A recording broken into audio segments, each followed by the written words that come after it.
members of the press, ladies and gentlemen, may I introduce to you the Chief Philippine National Police for his press briefing, Police General Camilo Pancratius Cascolan. Thank you. Good morning, ladies and gentlemen of the PNP Press Corps.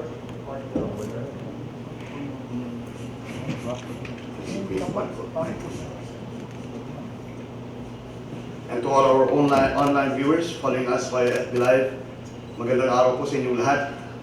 Welcome to another edition of our weekly press briefing that we will continue to hold more regularly and as often as necessary to inform our people of relevant, factual, timely, and useful information of ongoing in the Philippine National Police to serve the best interests of transparency and public service. Over the weekend, we formally inaugurated the PNP Health Service Molecular Laboratory in Camp Crame, which is the newest PNP operating test lab to detect COVID-19 infections, made possible through the generous donation of Saigon Shrine Club, led by Police Major General Roberto Pardo and Police Colonel Alden Delbo, in partnership with Zone 2 Rotary International District 3800. This latest addition to PNP healthcare capacity building efforts augurs well with the first item in our strategy, which is to enhance PNP response to the COVID-19 health emergency by empowering the basic political unit of society, which is the barangay, called now the Barangay COVID Defense or BACOD, under the PNP Retool Community Support Program. But before the PNP can effectively perform the mission to implement policy and protocols on public health, we must first ensure that we are capable and fit to do the job. That is why the PNP, through the admin support to COVID Operations Task Force, ASCOT, which I have chaired also before, has earmarked priority projects on COVID-19 detection, supportive healthcare and force protection for police frontliners as we adjust police systems and procedures to cope with the new normal. Already existing and operational is our RT-PCR laboratory operated by the PNP Crime Laboratory here in Camp Crame. Another PNP-operated RT-PCR facility in Cebu City has been constructed and is now in the initial stages of the licensing process to fully operationalize this COVID testing facility for Central Visayas. All these three laboratories have a daily testing capacity of 150 or 180.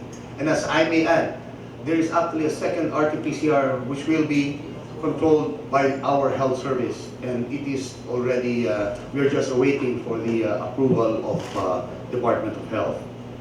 Within the week, we are also looking forward to receive a donation of ELISA testing equipment, which is already with us. It was donated last Friday, which is widely used in the medical field for determination of antibodies.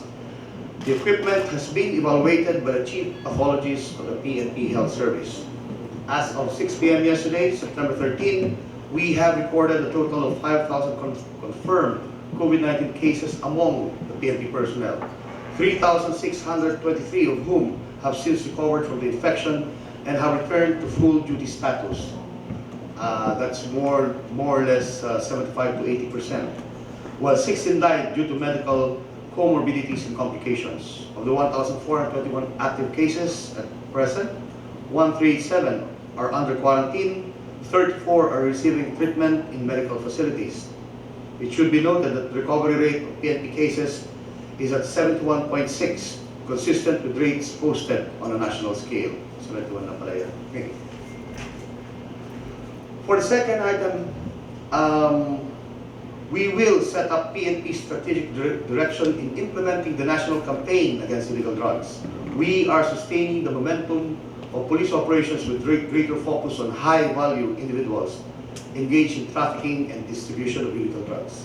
And we will pursue this with more vigor. Week-long operations by PNP units against high-value drug personalities and other individuals involved in the illegal drug trade yielded a total of 5,732.12 grams of crystalline meth, estimated to be worth 38 million, more or less 38.9 million in the streets. More significant among these operations was the arrest of Carlos Duazon, Melvin Alvario, and Cedric Pe during the bypass operation conducted by Novaliches Police Station on September 9, 2020 at PTT gasoline station located along Quirino Highway Barangay San Bartolome, Novaliches, Quezon City.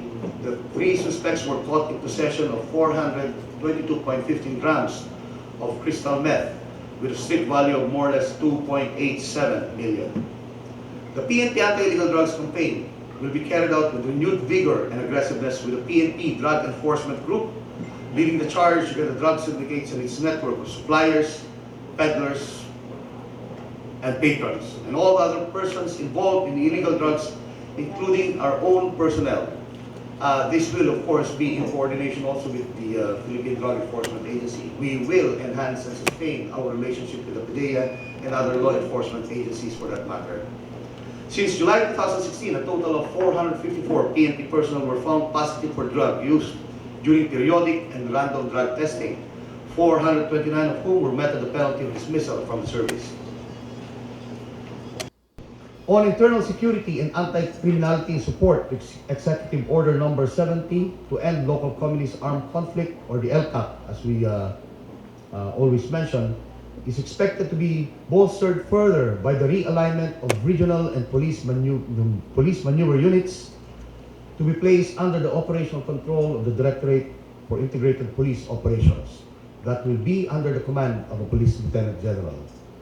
This maneuver or mobile patrol units, which are the cutting edge of PNP internal security operations, will be deployed in the heartland and areas of operation of domestic threat groups, where these units will be within striking distance of the enemy. I have instructed the Directorate for Operations to prepare the implementing rules and regulations to operationalize these changes. We will expand the dipole and we will reorganize and restructure it in such a way that we would be able to heed the call on anti-insurgency. They will have a bigger function in internal security operations. After all, that is essentially the wisdom and intent behind the creation of these PNP area commands. Other salient points of the latest guidance I issued to the concerned directorial staff includes, of course, when you have the DIPOS focusing on internal security operations, you will also have the IG with a specialized staff to focus on terrorism, anti-terrorism. We have the ATA that will be able to guide us. Of course, we have the National Task Force also on anti-terrorism. The other one is we have regional directors who would lead in the anti-criminality operations. So there will be focus units and individuals that will be looking after insurgency, criminality, and terrorism. And DIPO will have a very, very big role in this. Other salient points is decongestion of Camp Rame. We wish that we would be able to come up with a vertical development of buildings in our camp. We asked for a 24-story building that will house administrative units, most especially the Chief PNP Command Group and the directorates, and of course, National Administrative Support Units. Of course, with regard to the region, it will be up to the PROs on how they would be able to develop their camp. We will come out with regional development plans too. All police personnel must be skilled marksmen and trained investigators. One of the greatest issues, most especially when we try to arrest people who would want to fight with us, fight against us. Marami pong tanong dyan. If you are in the advantage, at least you should be able to decide on your own when and where to shoot a person. Kung magaling kang shooter, siguro o konti lang yung mamamatay at you would be able to decide well. Being a marksman, being a policeman entails to be a marksman. And being a policeman entails to be a skilled investigator. Someday, we will be asking for just master sergeants, and all we really mean is that they are sharpshooters. Someday, I will be asking for chief master sergeants, and all I mean is that they are skilled investigators. Yun lang. Yun lang naman ang dalawang issue ng police na dapat natin malaman. The other one is the arrest, police personnel arrested in internal cleansing operations should be put in lock-up jails. They should be treated as criminals too. Diba? Lalo na yung mga involved sa criminality. You know? Well, it's the call of the unit leaders, of course. Kung siguro involved siya sa ano bang ginagawa mo pag nakahuli ka ng tao na nagpapasugal? Tinatapon mo ba kagad yan sa presuhan? Tell me. Treat the civilians the same way as we treat criminals in our organization. Dapat nga mas masahol pa yung treatment natin sa mga tao natin. Diba? inangat na ang sweldo natin, binigyan na ng magandang welfare ang tao natin. We should pay back. The President always says, I am for you. That's why what we need are people who are disciplined, that will be able to give their whole performance, their full performance, para bawi naman ang gobyerno, di ba? 8-hour shifts on a case-to-case basis depending on the obtaining situation in certain areas of responsibility based on the crime clock. Alam nyo, when I say 8-8, pag hindi ka talaga nagtagal sa field and you don't know what law enforcement really is, you will implement 8-8, 8 hours duty, 8 hours off, blah, blah, blah. Diba? Hindi mo ginagamit yung utak mo. Common sense is basically one of the senses that is not common anymore. That's why if I say 8-8, you study, evaluate. Diba? 8-8 is not the same as in NCRPO and as in ARM, or different from Davao and Cebu. Diba? You make fun of 8-8, I don't know. You don't know what you're saying. If we have a lot of innovations, we should be sure that what we're looking at has been talked about, evaluated, analyzed, everything. Gentlemen, the need of the community is your proper response or proper reaction. Response is proper reaction. Not negative, not for the good of just a few. It's for the good of everybody. You talk about moral and welfare?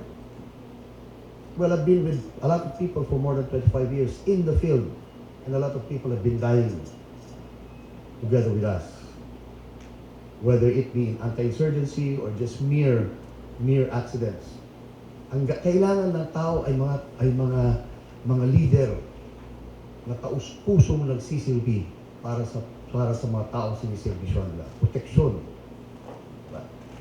You want to respond to the needs of your community? Respond first to the needs of your people, and they will love you. That's why when I say 8-8, I may say 8 hours beat patrol, 4 hours reserve, or maybe 8 hours beat patrol, 8 hours reserve, then 24 hours of duty. We will be doing a lot of things, more especially with regard to the PDOPA. Yung PDOPA, is it really accounting even for those who are not doing their duties that day? Do we need these people to be accounted for where they are going? Or we just need to control them already? Yun ba ibig sabihin natin? So a lot of things will be evaluated. I'm saying this because one of the things that my people say in the field is, ano sa intel, magpipido pa rin ba kami? Nire-require kami eh. Maybe kung ilagay natin a certain extent kung saan sila accounted, maganda yun. Pero hindi naman siguro hanggang taas. That's micromanaging already. Right? Promote the Bayanihan spirit to enhance community policing by going down to the grassroots in the barangay. That is the essence of community and service-oriented policy. And that is the essence of the job of a policeman, going down to the people whom you are serving. I will only have more or less, not more than 2 months already. My retirement is in November 10, and I want everything to be done right. Done right, done righteously, and at least when we at least we go out, we would be able to say that we have done something for the organization. If you say I'm only serving for 2 months as a chief PNP, I've been serving this institution for more than 34 years already, and what I've been doing is just sustaining what I have done so far. You talk to me about police programs.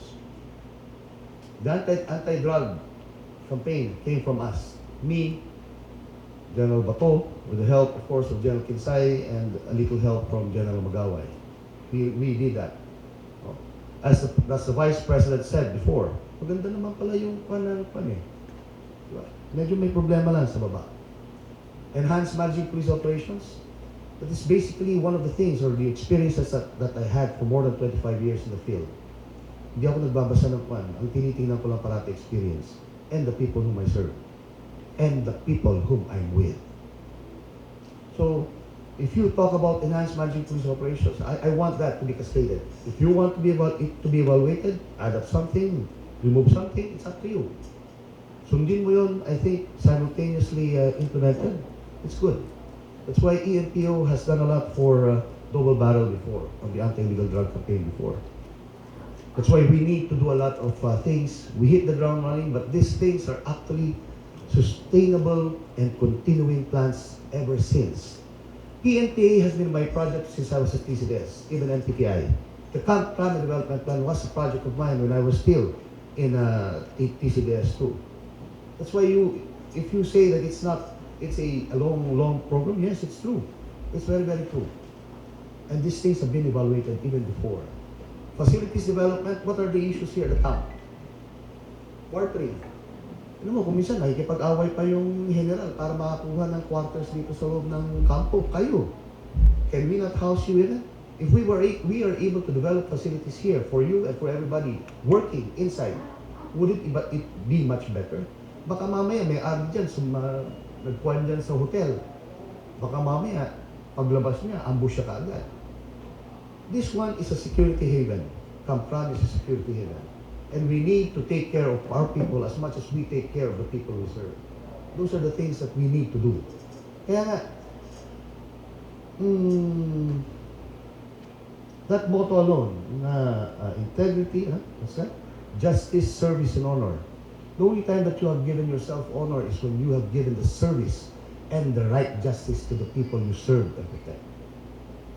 Lahat naka-embed na sa amin, pati yung bayang Magiliw, pati yung panunumpa ng watawat ng Pilipinas, pati yung PNP song, lahat nandun na, di ba?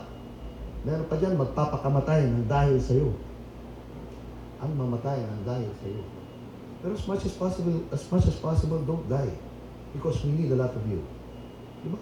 Pag namatay ka, wala na. Di ba? Other issues. What are the other issues? Restructuring, reorganization. There are a lot of officers vying to be promoted. Ang problema, sabi nga nila, magpili ka muna bago ka ganito, ganyan. Sus, Diyos ko. 1,000 full-fledged colonels as to how many positions for PDs? 82? 83? 81. Diba? Tama ba? Tapos yung mga tinyente natin, magpapapromote to captain, magpromote to major, magpapromote to light colonel. Pupunta sa akin, sir, pwede ba ako mapromote na? Punta ako doon sa TO position ng Aviation Security Group. Nandun ang TO ko. Sige. After 6 months, he gets promoted, gets back to me and says, sir, can I be floating for a while? Why? Para sir, maibigay ko sa classmate ko yung position. Ma-promote din naman siya ng major. Snappy naman ko. Nakakaligtaan natin ng tinyente hanggang light colonel ay workforce ng PNP organization sa field. Nalilimutan natin na for compliance na lang ang trabaho nila dahil naghahanap na sila ng TO position after 2 years sa assignment nila. Pero ano ang ginagawa natin? Pinapahirapan natin sila lalo.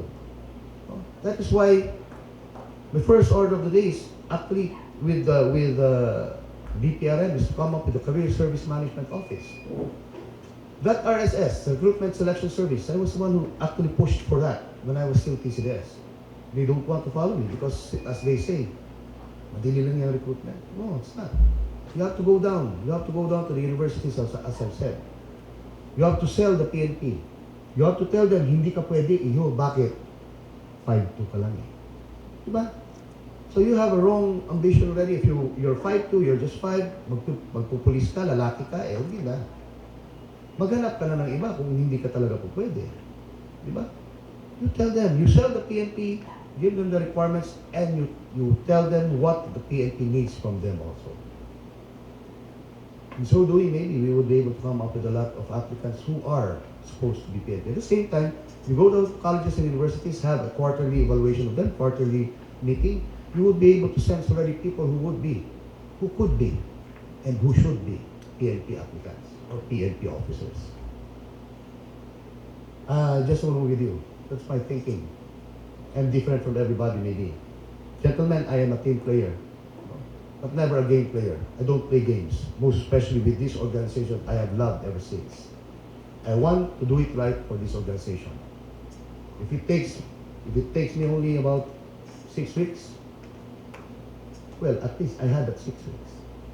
I've been RD for more or less 6 weeks. I think I did something good in NCRPO. And you can never control me. Kwan lang, simple lang naman yung kwan natin. Gusto ko lang maganda ang organisasyon. The media will be very, very helpful to us. I don't care if you bash me or what, it makes me more. It makes The chief can answer a few of the questions based on the statement made by the chief. Thank you po. Who would like to throw the first question? Yes, ma'am. Please pass the mic. Hi, sir. Morning. Patricia Manguli, sir. TV5. Sir, babalikan ko lang yung minention ninyo on the 8-hour shift. Mandatory na ba ito sa ngayon? Talaga bang no more overtime? Ano bang mangyayari sa mandatory. Basic. The civil service says we need to have an 8-hour duty, 8-hour duty, right? For every day. But considering that we are policemen, we are 24/7, right? But it's not because we're 24/7 that we need to tire our people. The best way for them to perform is have a very good schedule of their duties, most especially when it comes to beat patrol. Okay, the admin functions have 8 to 12, 1 to 5, and sometimes they go on more than that because there are certain needs that we need to comply to. Ang kwan lang doon is 8-8 is basic. What I'm telling you is 8-8 is basic. In the field, you just don't say it's 8-8. What I'm just trying to say is the basic idea of coming up with a duty schedule is for you to look at an 8-hour duty. 8 hours beat patrol. Ganito kasi yun. Para working time requirement, most especially for beat patrol. Ganito kasi yun. When I was in NCRPO, the duty was 12-12. 12 hours duty, 12 hours off. Ganun pa. Okay. 12 hours duty. Anong nangyari is, number one, pinaghatian nila yung 12 hours duty. Kung 200 yung mag-duty, 6 hours duty yung 100, another 6 hours duty, another 100. Defeats the purpose. Tama? Okay. Number two, after 8 hours of beat patrol, I may not be able to arrest anymore. Kasi I'm tired. Una, pagod ka na. Pangalawa, it will increase my duty schedule to more than 12 hours. I may have to add up another hour for documentation, filing of cases, inquest. Or I may have not only 1 hour, baka 2 oras yan. Sabihin mo na lang 2 oras. So that's already 14 hours. Tama? Then another thing, I have to go home. I am from Malabon, I go home to Pasay. Sabihin na lang natin, 1 oras lang iuwi mo with all the traffic. So that's plus 1 hour, tama? So 13. Pagbalik mo pa ng opisina ulit, another 1 hour, so that's 14. Tama ba? So you have another 8 hours. Tama? Another 8 hours. Sabihin na lang natin na meron ka pang kwan, other administrative things to do. But just stay there. 14 hours. 14 hours. 16 hours, I mean already. 2 hours for documentation, file of cases. 2 hours back and forth to your duty or to your stations. That's 14 hours. That's 16 hours already. Tama ba? So 24 minus 16, you have 8 hours. Pag uwi mo sa bahay, matutulog ka na lang. Wala ka ng panahon sa pamilya mo. Or if not, kung Superman ka, o di, ikot-ikot na lang kayo. So maganda naman kung Superman ka, di ba? Pero wala namang Superman eh. That's why, what I'm telling them is 8-8 evaluate. What I did as a pilot project in Batasan, it may not be good also in other regions. Say for example in ARM, di ba? Meron ba talagang nabibit patrol doon sa mga bundok ng 8 oras? Hindi naman eh, di ba? Yung mga iba nga, 1 day duty, 1 day off, 15 days off, 15 days duty. Kung kaya ko nga, sasabihin ko sa'yo, palitan tayo. 15 days ako mag-duty, tapos sa susunod, ikaw rin naman 15 days. Di ba? But they have to study and evaluate. When I say 8-8, it's up to you. Di ba? In NCRPO, you could do 8-8, 8 hours duty. Ang tanong lang kasi doon, 8 hours beat patrol. You will add up another 2 hours, 3 hours, 4 hours for what? If I'm going home in other areas, it may take me a lot of time. When I do my inquest, it will still be another time. So I may not be doing an 8-8 talaga. That's why 8 hours beat patrol, you may do it 12 hours, 4 hours reserve. Or maybe 8 hours beat patrol, 8 hours reserve.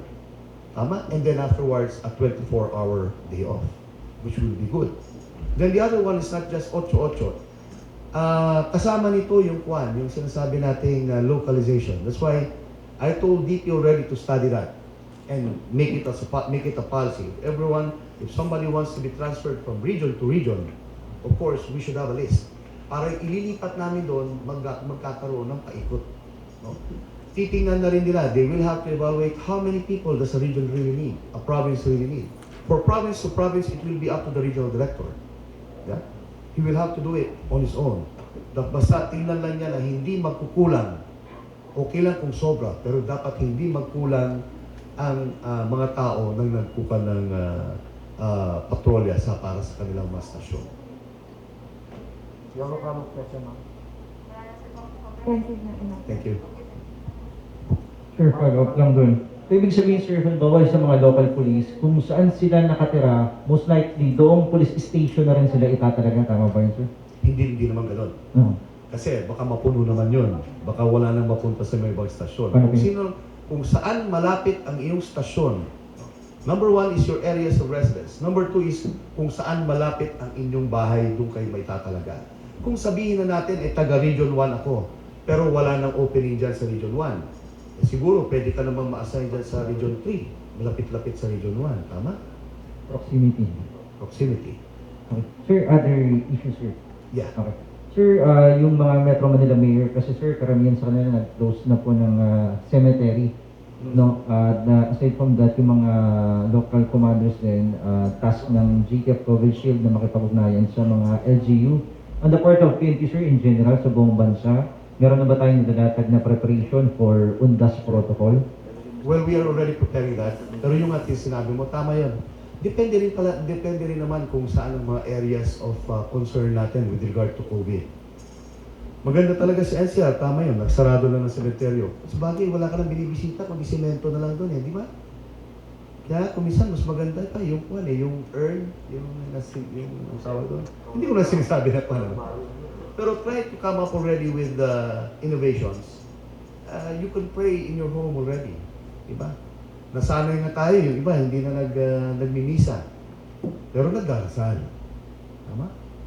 Pero ibig sabihin is, we are coming up already with a lot of things that is not normal before, but it becomes a new normal. Okay?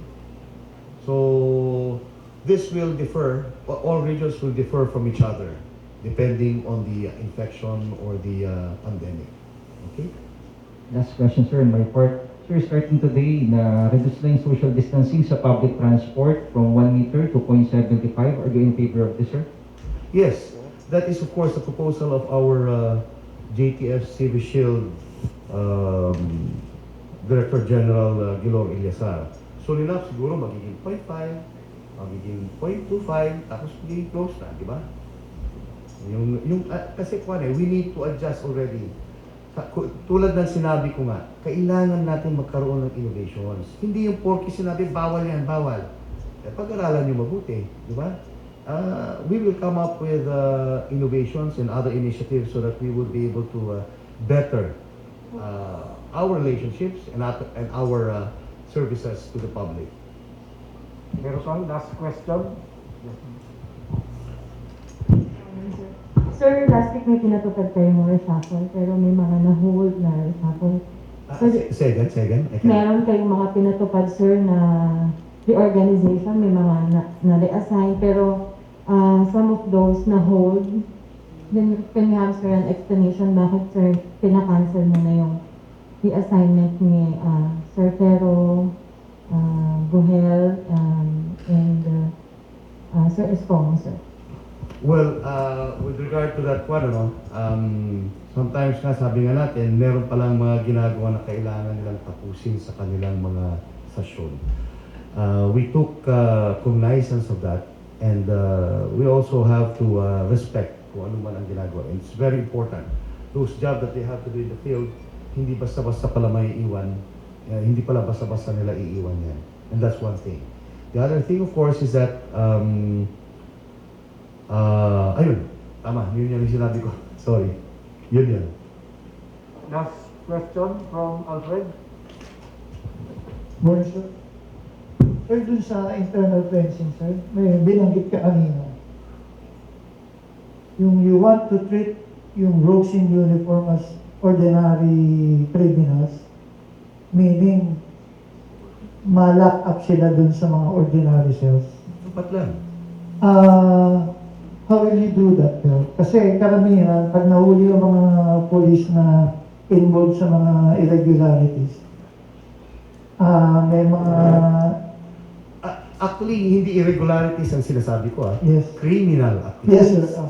Criminal activities. Criminal activities like, sir, kailan lang, mga ilan na yung nahuli na gumagamit ng mga sasakyan na recovered sa mga operations na hindi nila dinideclare na yung recovered pala yung ginagamit nila as their own. That's criminal, sir. That is an irregularity in our operations. It's not really criminal on our side. Not unless they use it for criminal activities. It becomes an accessory. Diba? Pag sinabi mong ginamit ko kasi wala akong ibang magamit eh, that's an irregularity. Tama? Pero when you say, I used it to kidnap somebody, wala. Diba? Buti na rin yun kung, yun. So, sir, pag nahuli ngayon nahuli sa kotong and other criminal activities, i-direct na sila sa mga ordinary cells with common criminals, sir? Dapat ba gano'n?